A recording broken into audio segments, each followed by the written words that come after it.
श्रीहरि शरणाष्टकम् अथ श्रीहरिशरणाष्टकम्।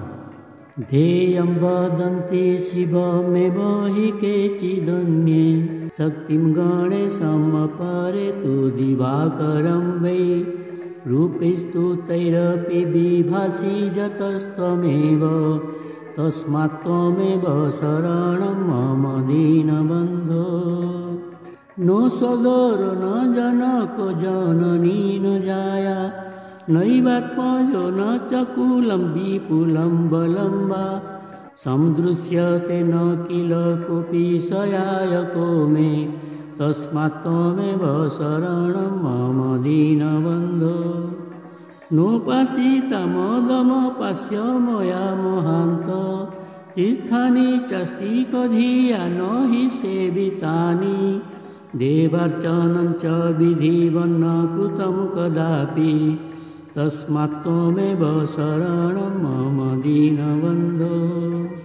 दुर्वासना मम सदा परिकर्षयन्ति, चित्तं शरीरम् अपि रोगगणा दहन्ति। सञ्जीवनं च परहस्तगतं सदैव, तस्मात् त्वमेव शरणं मम दीनबन्धो।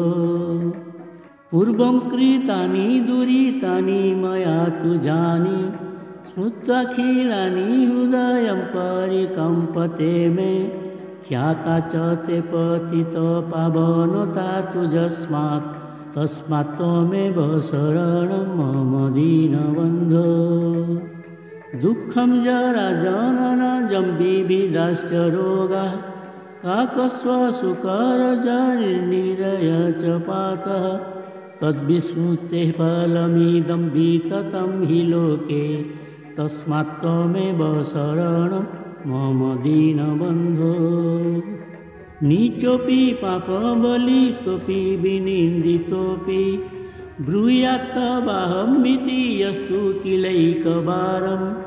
तं गच्छसि स निजलोकं इति व्रतं ते, तस्मात् त्वमेव शरणं मम दीनबन्धो। वेदेषु धर्मवचनेषु तथागमेषु, रामायणेऽपि च पुराणकदम्बके वा। सर्वत्र सर्वविधिनागदितस्त्वमेव, तस्मात् त्वमेव शरणं मम दीनबन्धो।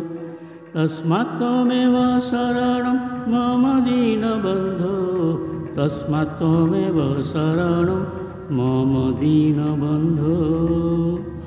इति श्रीमत्परमहंस स्वामी ब्रह्मानन्द विरचितं श्रीहरिशरणाष्टकं सम्पूर्णम्।